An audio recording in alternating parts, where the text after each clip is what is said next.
sesuatu yang hari ini sedang marak-maraknya. Aceh termasuk salah satu daerah yang paling banyak pelaku judi online. Paling banyak. Aceh termasuk salah satu yang paling banyak di Indonesia.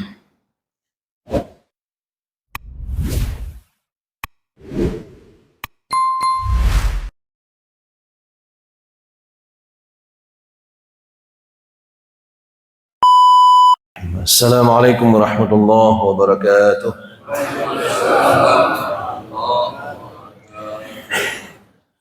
Innal hamdalillah nahmaduhu wa nasta'inuhu wa nastaghfiruh wa na'udzu billahi min shururi anfusina wa min sayyiati a'malina. Man yahdihillahu fala mudilla lahu wa man yudlil fala hadiya lahu. Allahumma shalli wa sallim ala sayyidina Muhammadin wa ala alihi wa sahbihi wa man tabi'ahu ila yaumil qiyamah. Di dalam Al-Quran sidang jamaah yang dirahmati Allah Subhanahu wa taala, salah satu ayat yang saya kutip di sini adalah surah Al-Baqarah ayat 219. Apa bunyinya? Kadzalika yubayyinullahu lakum ayat la'allakum tafakkarun. Begitulah Allah jelaskan bagi kalian ayat-ayatnya supaya kalian berfikir, kata Allah. Jelas sekali bahasa tafakkarun disebutkan. Di dalam ayat-ayat yang lain kadang-kadang lebih jelas lagi. Ta'qilun asal katanya akal. Bahasa katanya utak. Jadi kalau Allah mengatakan afala ta'qilun, seolah-olah bahasanya itu bukan utak. Ya, gitu lagi.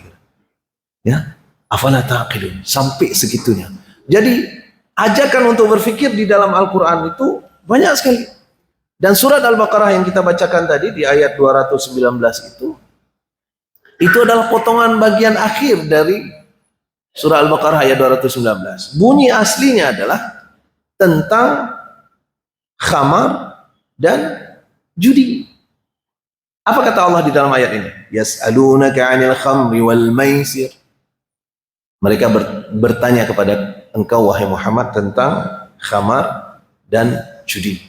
Sesuatu yang hari ini sedang marak-maraknya. Aceh termasuk salah satu daerah yang paling banyak pelaku judi online. Paling banyak. Aceh termasuk salah satu yang paling banyak di Indonesia. Jadi Nabi sudah ditanya oleh umatnya sejak zaman dulu, yas'alunaka 'anil khamri wal maisir. Mereka bertanya kepada engkau wahai Muhammad tentang khamar dan maisir. Maka kata Allah, qul fihi ma ithmun kabiru wa manafi'u linnas.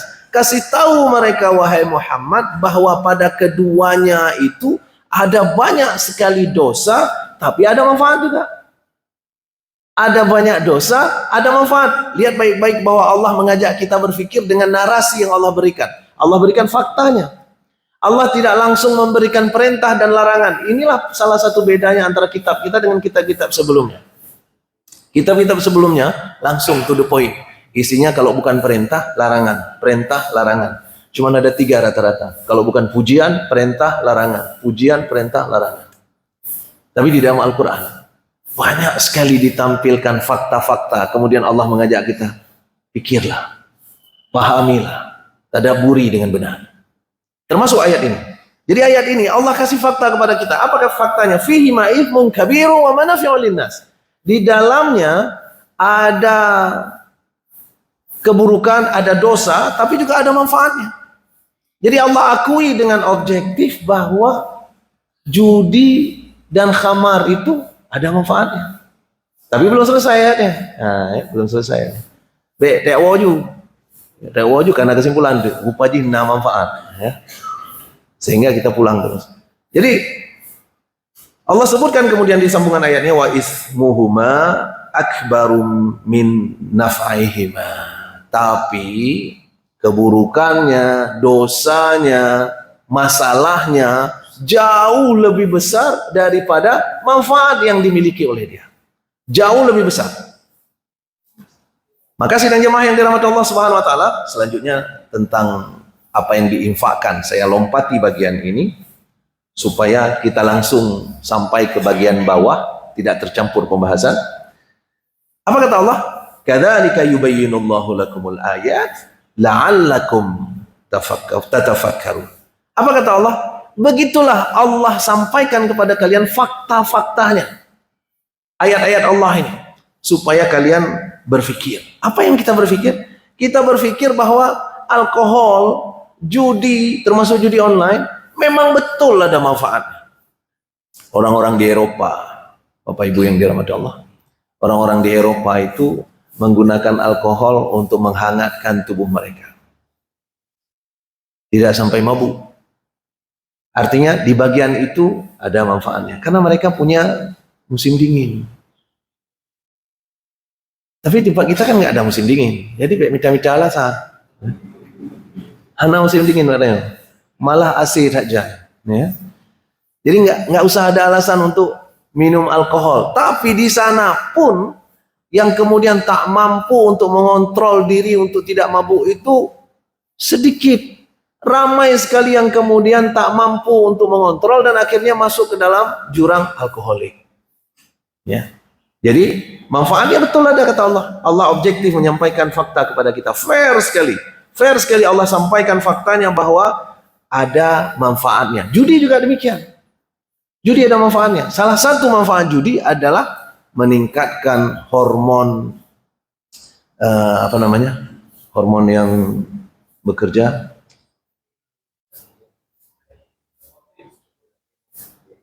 Alah, kok bisa lupa saya sampai sini. Salah satu adenosin, salah satu lawannya lagi. Pak awak kesehatan. Hormon pusat. Menyodron tua belum lu. Adrenalin. Memang luar biasa Abu Bram. Katalah enggak yang menonton tinggal ada. Adrenalin. Jadi salah satu yang bagus dari judi itu adalah membuat kita terpacu adrenalin. Ya. Tapi ismunnya kabirun, ya. Dampak negatifnya jauh lebih besar, dosanya jauh lebih besar, negatifnya jauh lebih besar. Apa negatifnya salah satunya? Justru apa yang Allah sebut di bagian akhir tadi, afala tatafakkarun atau la'allakum tatafakkarun tadi. Ya. Ketika Allah supaya kalian berpikir, justru dua hal yang tadi khamar dan maisir, khamar dan judi, dua-duanya menghilangkan pikiran normal kita. Dua-duanya membuat kita menjadi orang yang tidak normal cara berpikir. Ada kawan saya yang anaknya terlibat judi online. Anaknya baru tamat SMA, sayang sebenarnya. Anaknya baru tamat SMA, terlibat judi online, dan judi online itu pasangannya selalu pinjaman online. Nyan sebuah perusahaan. Ya, judi online, di sisi yang lain adalah pinjaman online. Apa yang terjadi? Dia main judi, menang beberapa kali, kalah lebih banyak, sehingga terlihat pinjaman online di sebelahnya. Pinjaman online dia pakai, judi dia main, pinjaman online dia pakai, judi dia main, dan sekarang uangnya sudah mencapai hampir 3 miliar. Tapi utang. Ya. Utangnya sudah mencapai hampir 3 miliar. Ayahnya sudah beberapa kali mencoba membunuh anak ini. Itu ismun kabirun. Awal mulanya judi. Ayahnya sudah beberapa kali berusaha membunuh anak ini. Dan ayahnya sudah cerita sama saya nggak sanggup lagi, saya mau bunuh diri. Sampai ke situ. Maka sidang jemaah yang dirahmati Allah Subhanahu wa taala, negatifnya itu ternyata begitu pikiran kita hilang, semua tidak normal dan kacau semua sisi kehidupan. Khamar begitu, judi demikian. Dua-duanya disebut dengan eksplisit oleh Allah. Bukan sekedar yang memabukkan, misalnya disebut dengan bahasa-bahasa kiasan. Ya Allah langsung menyebutkan judi dan khamar. Maka sidang jemaah yang dirahmati Allah Subhanahu wa taala, itu salah satu penyebab kenapa judi dan khamar itu adalah dosa yang sangat besar. Kenapa bisa demikian? Karena membuat kita kehilangan pikiran. Pikiran kita jadi hilang. Dan ayat yang kita bacakan di surat Al-Baqarah ayat 219 tadi, itu adalah ayat pertama yang keluar tentang fakta judi dan khamar.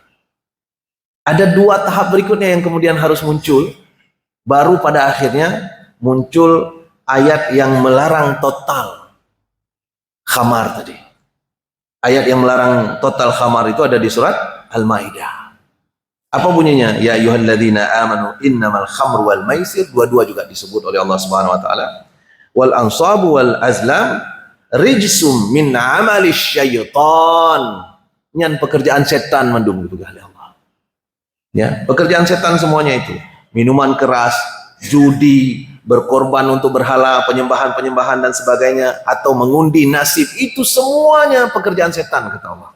Maka Allah menyuruh kita untuk menjauhi perbuatan seperti itu. Fajtanibuhu la'allakum tuflihun kata Allah. Ini adalah ayat yang ketiga turun untuk masalah judi dan khamar. Tapi lihat baik-baik bagaimana cara Allah untuk membuat kita tidak langsung diveto. Hanjetnyo, hanjet je, atau harus ini, tidak langsung seperti itu. Allah mengajak kita berpikir lebih dahulu. Allah kasih fakta lebih dahulu. Memang ada manfaatnya kata Allah. Tapi masalahnya lebih besar. Supaya ini kalian pikirkan kata Allah. Jadi dikasih fakta supaya kalian pikirkan. Sehingga sidang jamaah yang dirahmati Allah Subhanahu wa taala, sebetulnya orang-orang Islam itu adalah orang-orang yang pikirannya jalan. Kalau nggak jalan pikirannya, percayalah nggak datang dia subuh ini. Orang-orang yang datang ke subuh, sholat 5 waktu di masjid, itu pikirannya jalan. Kalau pikirannya nggak jalan, nggak datang. Maka sebagian besar orang-orang yang masuk ke dalam Islam adalah karena fikir. Karena berfikir. Dan sebagian besar orang-orang Islam yang keluar dari Islam karena berfakir. Ya, cuma itu aja bedanya. Cuma beda satu huruf saja. Ya. Orang itu karena berfikir, orang kita justru karena fakir. Ada seorang ahli matematika hebat di Kanada. Namanya Gary Miller. Gary Miller ini ahli matematika. Karena ahli matematika maka dia berfikir secara matematika. Ya. Tapi dia juga misionaris, penyebar agamanya. Dan dia ingin membaca Al-Quran untuk mencari tahu di mana ada kesalahan di dalam Al-Quran. Ya. Dan ketika dia baca Al-Quran, karena dia orang matematika, dia sampai kepada satu ayat. Ya. Afala yatadabbaruna Al-Quran. Tidakkah kalian betul-betul memperhatikan dengan dalam apa itu Al-Quran? Lau kana min indillah, min indi ghairillah, walau kana min indi ghairillah. Kalau seandainya Al-Quran ini bukan datang dari Allah, lawajadu fihi, kalian akan mendapatkan di dalamnya ikhtilafan katsir, pertentangan yang sangat banyak. Allah sebut itu di dalam Al-Quran. Dia sampai kepada ayat itu. Dia sampai kepada ayat itu. Kemudian dia berpikir begini. Oke, yang dimaksudkan oleh ayat ini mungkin idenya tak akan pernah berlawanan antara satu ayat dengan ayat yang lain.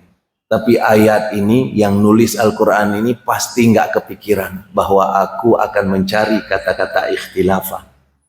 Karena disebutkan di situ, lawajadu fihi ikhtilafan katsira. Kalian akan menemukan di dalamnya kata ikhtilafan yang sangat banyak. Itu satu cara mengartikan. Cara mengartikan yang lain, kalian akan menemukan di dalamnya pertentangan yang sangat banyak. Gary Miller, dia mengambil cara pertama. Oke, katanya di dalam Al-Quran, kalau ini bukan dari Allah, maka kata-kata ikhtilafan tidak akan pernah banyak. Ya, kalau bukan dari Allah, pasti akan banyak. Aku akan cari. Dia balik Al-Quran dari halaman pertama sampai halaman terakhir untuk mencari kata-kata ikhtilafan. Karena apa? Dia dapat 2 saja, langsung ketawa dia. Putik apa gah tahu? Ya. Nah, apalagi dapat 3, apalagi dapat 4 dan seterusnya. Tapi apa hasilnya? Ternyata dia tidak mendapatkan kata-kata ikhtilafan di satu ayat pun kecuali di ayat tadi. Bahkan kata-kata ikhtilafan pun tidak ada. Turunan kata ikhtilafan banyak. Tapi kata-kata ikhtilafan yang Allah sebutkan tidak ada di ayat yang lain. Dan itu sudah membuat dia agak sedikit heran. Betul rupanya. Nah, gitu kira-kira. Ya. Kemudian ada satu ayat lagi yang betul-betul membuat dia geram. Apa ayatnya? Surah Al-Baqarah. Wa in kuntum fi raibim mimma nazzalna ala 'abdina fa'tu bi suratin min mithlih wad'u syuhada'akum min dunillah in kuntum shadiqin. Ayat ini betul-betul geram dia. Kenapa? Karena ayat ini bicara tentang kalau engkau masih ragu, ini kitab punya Allah, maka coba buat satu surat saja. Kalau nggak mampu buat sendiri, panggil rame-rame. Panggil rame-rame. Semua orang panggil, jangan panggil Allah tapi. Ya. Ya. Wada'u syuhada'akum min dunillah. Ya. Untuk apa? Untuk buat yang seperti itu. In kuntum shadiqin. Kalau kalian betul-betul benar. Artinya benar bahwa Al-Quran ini bukan dari Allah. Tapi tak lama setelah itu langsung Allah sambung ayatnya.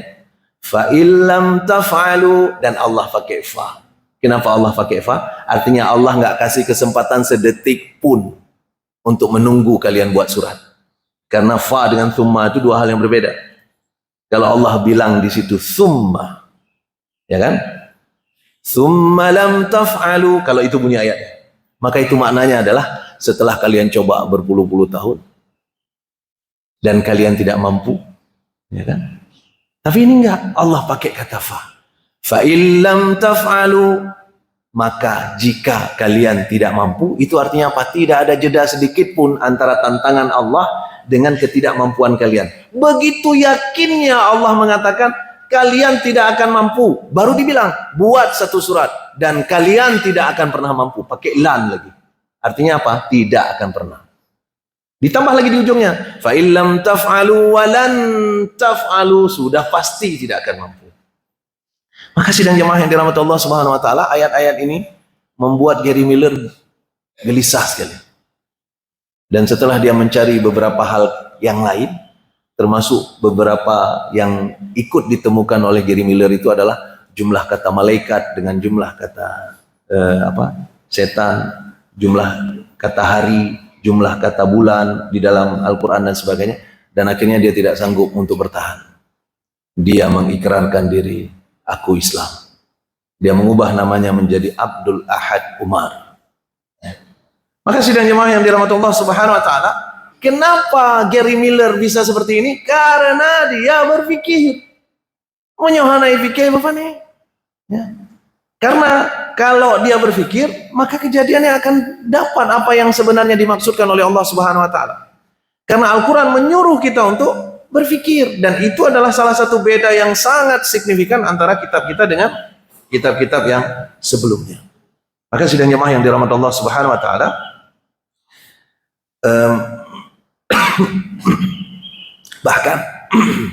bahkan tadi kan ayat yang kita bacakan tentang khamar tadi ada dua, ayat pertama dan ayat ketiga. Di tengah-tengah ayat itu ada surah An-Nisa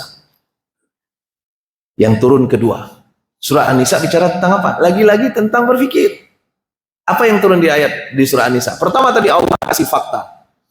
Judi dan khamar, ini faktanya kata Allah.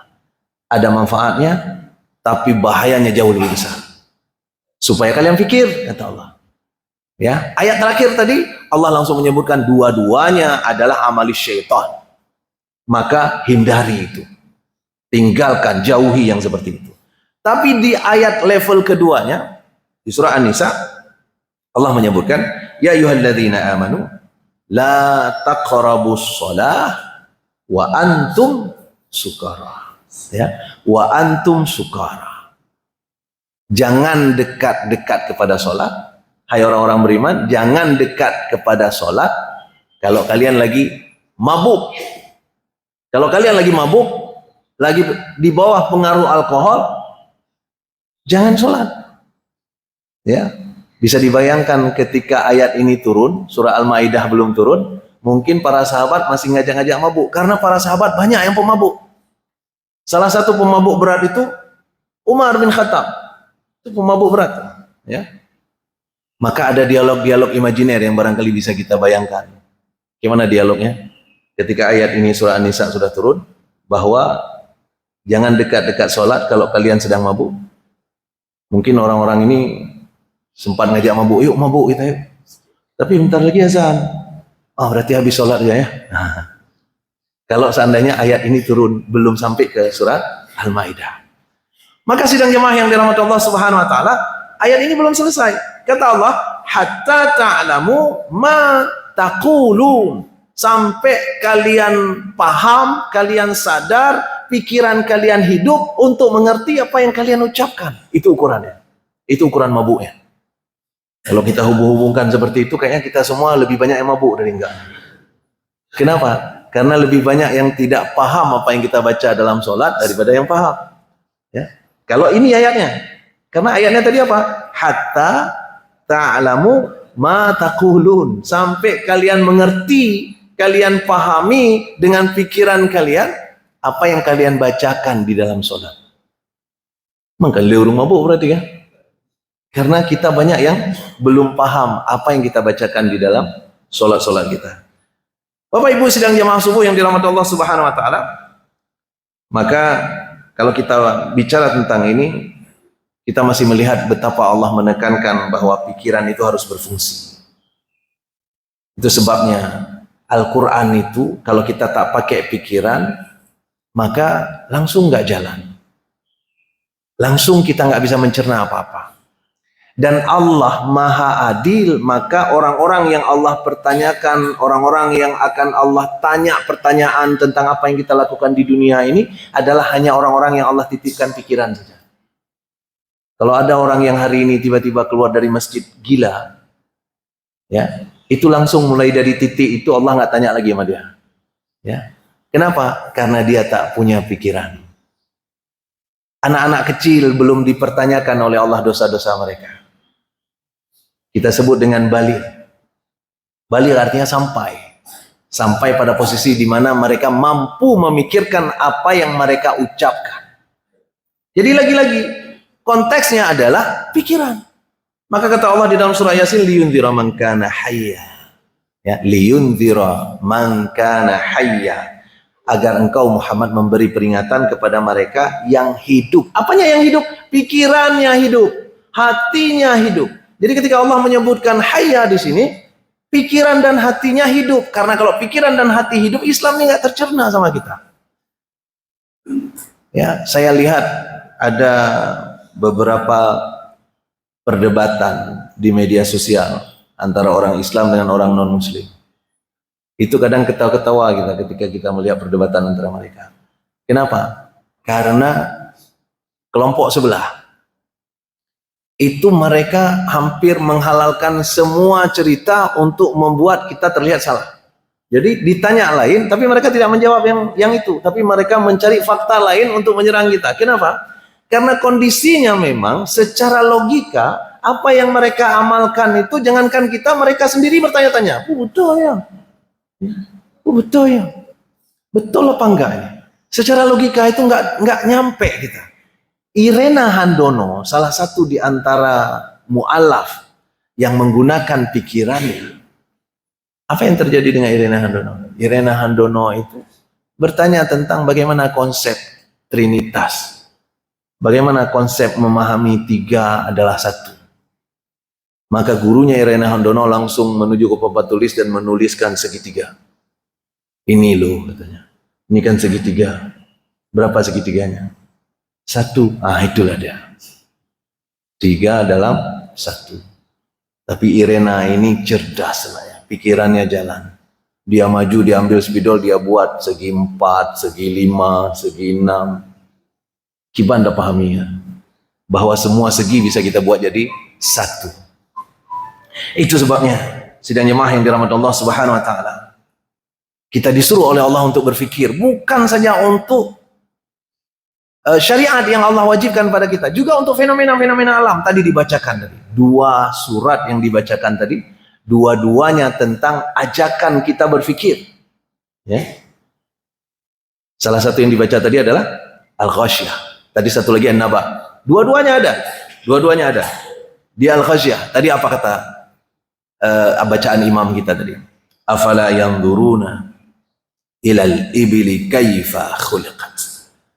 Tidakkah kalian perhatikan bagaimana unta itu diciptakan. Kata-kata yang duru di awal menjadi penting karena Allah menyuruh kita memperhatikan betul-betul dengan mata kepala kita dan menggunakan pikiran. Supaya apa? Supaya jangan jadi masalah di ayat berikutnya. Karena nanti ada ayat yang wa ilal ardi kaifa sutihat, dan bumi bagaimana dihamparkan. Ada banyak sekali orang yang kemudian menyerang Islam dengan mengatakan Islam nggak paham ilmu pengetahuan karena Islam mengatakan bumi itu datar. Di ayat ini, wa ilal ardi kaifa sutihat, dan bumi bagaimana Allah hamparkan. Apa maknanya? Bumi menurut orang Islam datar. Padahal ayat ini sambungan dari ayat di awal tadi.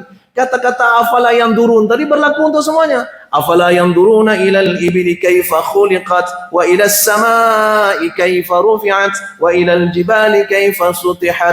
Baru kemudian nusibat, baru kemudian wa ilal ardi kaifa sutihat, baru kemudian yang arti. Itu satu kelompok. Jadi maknanya apa? Maknanya yang di bagian bumi itu tadi adalah, tidakkah kalian perhatikan bagaimana bumi yang bulat ini, tapi ketika kalian yang turun, ketika kalian perhatikan terlihat datar. Kemanapun kita pergi, bumi akan terlihat datar. Justru kalau bumi datar, ketika kita sampai di ujung, nggak terlihat lagi datar. Ya, ketika sampai di ujung bumi, sudah terlihat jurang. Ya, Hanali, Katruk Baki. Dan sampai hari ini, satu pun orang belum pernah sampai ke ujung bumi. Ya, saya sudah pergi ke dunia bagian utara, saya sudah pergi ke dunia bagian selatan. Ada beberapa negara yang sudah saya kunjungi, tidak ada satupun yang berada di pinggir jurang. Kalaupun ada yang di pinggir jurang, nanti di balik jurang itu air laut dan di sana ada pulau lagi. Gurute contohnya. Ya. Jurang jauh ke bawah kan, laut, kemudian ada pulau dan seterusnya. Dan itu bukan batas dari bumi. Artinya bumi memang bundar. Tapi karena ini sesuatu yang menakjubkan, maka Allah pertanyakan. Sesuatu yang dipertanyakan, yang disuruh oleh Allah perhatikan, tentu bukan sesuatu yang biasa. Kalau sesuatu yang biasa, untuk apa diperhatikan? Misalnya, ada orang yang bertanya, ya, tidakkah kalian lihat air itu turun ke bawah? Biasa aja. Ya. Atau misalnya apa? Sesuatu yang memang sudah pasti. Misalnya, apa misalnya? Sampah kalau dibuang sembarangan membusuk dan bau. Tidakkah kalian lihat bahwa sampah yang dibuang sembarangan itu akan busuk dan bau? Itu biasa sekali. Sesuatu yang biasa. Bahkan kalau wartawan membuat berita itu di koran, hana so baca. Ya? Sampah kalau dibuang busuk. Yang berita koran. Siapa yang baca? Ya? Sholat subuh 2 rakaat. Itu berita. Kan nggak menarik untuk dibaca. Karena apa? Sesuatu yang sebenarnya luar biasa sudah diketahui oleh banyak orang. Tapi yang diminta oleh Allah untuk kita perhatikan benar-benar justru sesuatu yang menakjubkan. Apa sesuatu yang menakjubkan? Salah satunya adalah unta. Afala yang duruna ilal ibili kaifa khuliqat. Tidakkah kalian lihat bagaimana unta diciptakan? Apa hebatnya unta? Ternyata unta itu diperhatikan hari ini oleh saintis, luar biasa keunikannya. Salah satunya adalah sekali minum unta itu bisa habis 150 liter air. Dan dia tidak minum itu 2 hari. Dia minum itu dalam 7 menit saja. 7 menit 150 liter air masuk. Dan dia bisa hidup tanpa air berhari-hari. Dia simpan air dalam tubuhnya. Belum lagi tubuhnya, kulitnya itu bisa mentolerir cuaca dingin dan cuaca panas. Belum lagi matanya itu didesain oleh Allah bisa menutup dengan lapisan berlapis-lapis untuk menghindari badai pasir. Bukan saja matanya bisa menutup, hidung. Kita kan nggak ada kemampuan menutup hidung, ya, manusia. Tapi unta punya kemampuan menutup hidungnya. Bahkan salah satu dari kelebihan unta adalah dia punya punuk. Ini beda dengan mitos. Orang mengatakan di punuk unta itu disimpan air. Enggak. Punuk unta itu isinya lemak. Untuk apa lemak itu? Kalau unta tidak punya makanan dalam beberapa hari ke depan, maka lemak itu akan diolah menjadi makanan. Maka dalam tahap-tahap tertentu punuk unta itu mengecil. Unik sekali, hampir nggak ada binatang seperti unta. Binatang yang lain makan daun, unta makan duri. Ya. Duri dimakan. Binatang yang lain mencerna daun, unta mencerna duri. Maka Allah sebut, afala yanzuruna. Tidakkah kalian perhatikan? Begitu juga dengan bumi. Afala yanzuruna ilal ardi kaifa sutihat. Tidakkah kalian perhatikan bahwa bagaimana bumi ini dihamparkan oleh Allah, padahal bumi ini asal awalnya bulat, asal awalnya bundar, tapi ternyata dihamparkan sedemikian rupa oleh Allah Subhanahu wa taala. Itu menunjukkan itu sesuatu yang menakjubkan. Lagi-lagi Allah ingin kita berpikir. Fakta-fakta ini harusnya membuat kita langsung terbuka pikirannya untuk memahami sampai kepada kata-kata bahwa ternyata Allah luar biasa. Di dalam surah Ali Imran Allah bahkan menyembuhkan dengan pujian untuk orang-orang yang menggunakan pikiran mereka. Allah menyebut mereka dengan ulul albab. Ya, inna fi khalqis samawati wal ard wa ikhtilafil laili wan nahar. Apa saja yang diciptakan oleh Allah di langit dan di bumi dan pergantian siang dan malam. Ya, la ayatil li ulil albab. Ada tanda-tanda kebesaran Allah bagi orang-orang yang ulul albab. Apa ulul albab? Alladzina yadhkuruna Allah qiyaman wa qu'udan wa 'ala junubihim wa yatafakkaruna fi khalqis samawati wal ard. Ketika dia berpikir, sampai dia kepada kata-kata, itu yang diinginkan oleh Allah Subhanahu wa taala. Sampai dia kepada kata-kata Rabbana ma khalaqta hadza batila. Ya Allah, tidak ada yang Engkau ciptakan ternyata yang sia-sia. Apa itu? Ada dua kategori yang Allah sebutkan tadi. Satu ciptaan, satu keadaan. Inna fi khalqis samawati wal ard. Semua yang Allah ciptakan di langit dan di bumi. Wa ikhtilafil laili wan nahar. Dan perubahan kondisi siang dan malam. Satu ciptaan, benda. Satu lagi kondisi. Temperatur, suhu, dingin, panas, siang, malam, kondisi. Dua-dua itu kata Allah. Ya. Ma khalaqta hadza batila. Tidak ada satupun di antara pergantian itu yang sia-sia. Sehingga ketika kita sampai pada posisi ini, apa yang terjadi? Kita akan menjadi orang-orang yang selalu berhusnuzon kepada Allah Subhanahu wa taala. Itulah inti dari berpikir. Itu sebabnya orang-orang yang tidak mampu berpikir, agamanya tak akan sempurna. Mungkin mereka sholat, tapi pikirannya nggak akan terbawa kepada husnuzon kepada Allah Subhanahu wa taala. Kenapa? Pikirannya nggak jalan. Itu sebabnya Allah menyuruh kita berpikir. Ya, mudah-mudahan sidang jemaah yang dirahmati Allah Subhanahu wa taala, kita semuanya dibuka oleh Allah pikiran kita untuk mampu mencerna bahkan sesuatu yang orang lain tak mampu cerna. Ketika ayat pertama diturunkan, Allah bicara Iqra, baca, tapi Allah tidak menyebutkan apa yang harus dibaca. Itu maknanya apa? Bukan sekedar membaca apa yang tertulis. Sedikit lagi, baru saya ingat, ada satu fakta yang penting untuk kita sampaikan. Ternyata justru itu masalah kita yang sesungguhnya. Karena kita terperangkap untuk membaca hanya yang tertulis saja. Tidak sampai pada memahaminya. Dan PISA itu program for International Student Assessment. Jadi program untuk mengakses kemampuan para pelajar di seluruh dunia. Apa kata PISA? PISA menunjukkan bahwa tingkat literasi pelajar mahasiswa Indonesia itu posisinya nomor 72 dari 79 negara.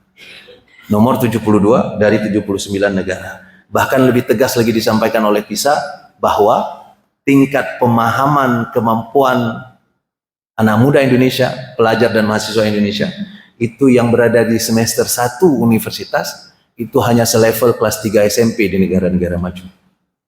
Apa kekurangan kita? Bukan nggak mampu membaca, tapi tak mampu memahami apa yang kita baca, tak mampu mengsintesis ide dari apa yang kita baca, kemudian menggabungkan dengan ide lainnya, atau kita hanya membaca yang tertulis saja. Bahkan yang tertulis pun kadang-kadang kita nggak paham. Makanya jangan heran ditulis biraya, dilarang menerobos. Kok ramai orang menerobos? Dilarang buang sampah di sini. Di bawahnya langsung nawak buang sampah. Dilarang merokok di sini. Geminah lecut, dihina aja. Di Darussalam, seingat saya waktu bulan Ramadan, ini bulan Ramadan sudah dekat lagi. Di trotoar itu ditulis besar-besar, dilarang jualan di sini. Pakai besi, pakai plat besi supaya tidak dicopot. Plat besi itu ditanam di dalam semen. Dilarang jualan di sini, plat besi. Yang kebat tiang yang gikat kalau buka tenda. Jadi sidang jemaah yang dirahmati Allah Subhanahu wa taala, apakah kita tak mampu membaca? Kita mampu, tapi kita tak mampu mencerna. Maka sidang jemaah yang dirahmati Allah Subhanahu wa taala, ini adalah bagian yang Allah sebutkan tadi. Afala. Ya, afala tafakkarun? Tidakkah kalian berfikir setelah kalian baca? Itu menjadi penting. Karena ini bukan tentang membaca Al-Qur'an saja, bukan tentang membaca buku saja, tapi kita membaca daun, membaca alam, membaca orang, membaca keadaan. Itulah yang ingin Allah baca. Yang ingin Allah kita baca. Yang Allah inginkan kita baca. Maka itulah rahasianya kenapa Al-Quran menggunakan kalimat pertama baca justru kepada orang yang tak mampu membaca tulisan. Kalau kita pikir-pikir, kenapa Allah nggak ajarkan Muhammad dulu membaca, baru kemudian turun ayat? Kan mudah bagi Allah. Ya. Atau waktu dibelah dadanya Muhammad SAW, langsung diinstal ke dalam kemampuan membaca. Kenapa tidak diinstal? Apa lupa malaikat? Enggak, sengaja Allah utus Muhammad SAW yang tak mampu baca tulis, tapi disuruh membaca. Kenapa? Karena yang kita harus baca bukan hanya yang tertulis. Dan itu yang Allah inginkan.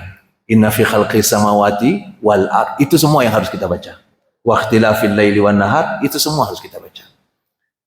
Mudah-mudahan sidang jemaah yang dirahmati Allah Subhanahu wa taala, kita akan mampu membaca semua keadaan, semua kejadian, mencernanya dengan benar, dan kemudian sampai kepada kalimat Rabbana ma khalaqta hadza batila subhanaka faqina adzabannar.